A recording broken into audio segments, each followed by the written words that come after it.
Good morning, everyone. I'm sitting here. It's a very warm day, but I'm sitting just putting my feet in the pool.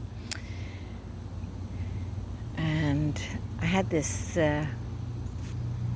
reminder from the Lord of something He did a number of years back now that really spoke to me this morning. So I was sexually assaulted by a man, and it did a number on me. I started questioning everything. I was so hurt, so broken, trying to figure out how to work through it. I went for some counseling. There was places that I couldn't go past without screaming because it reminded me of what had happened. And I ended up pulling out of everything.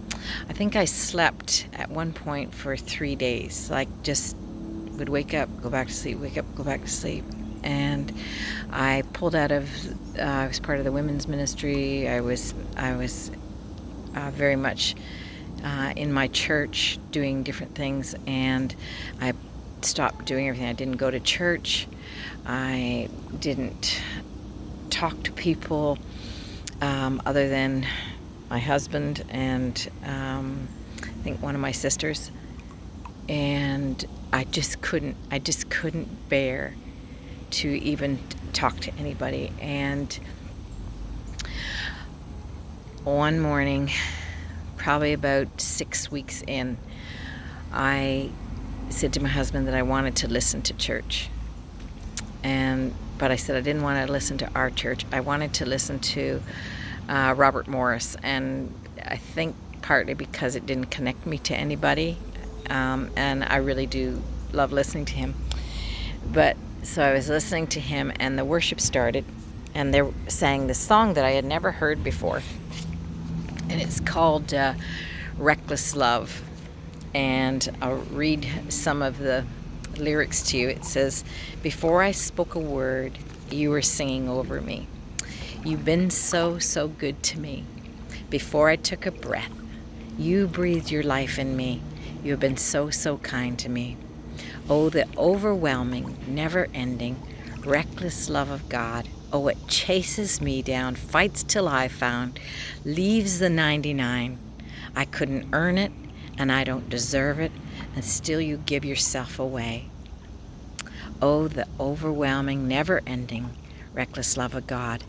And there's one other part that I just loved, and it says, "There's no shadow you won't light up, mountain you won't climb up, coming after me. There's no wall you won't kick down, lie you won't tear down, coming after me." And I remember just weeping through this whole song like it had been written for me, which I believe it had, and for other people that needed to hear it.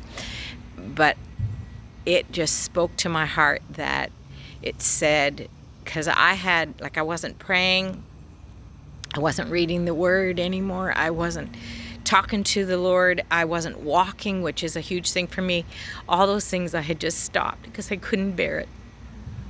And there was the Lord chasing after me, having this song written that reminded me that He would leave 99 to come after me, and that He would kick down walls, and He would tear down lies, and He would light up dark places for me.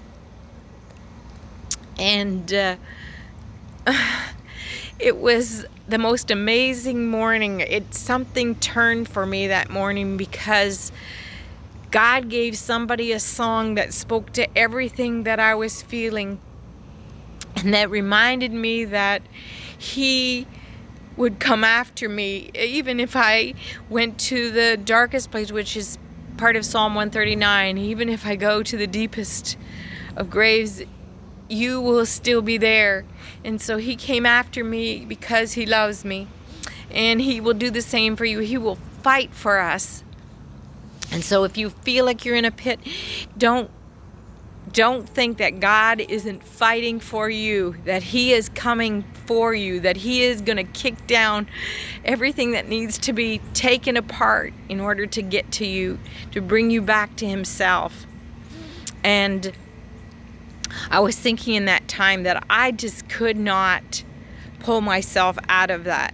And this morning, as I'm sitting down ready to talk to you, I look in my pool and there's this tiny little frog in there. And he's swimming. And you know, they love water, except that my pool, once they get in my pool, there's no way for them to get out.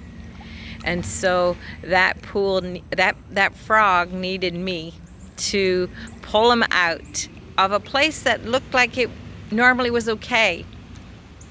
And so I took him out and saved his life. But that it's nothing in comparison what God has done and what he continues to do in that. Every time I battle, every time when things are hard, he will come after me. He will fight for me. He will tear down any wall that needs to be torn down, because he loves us that much. And we don't have to do anything special. He just loves us.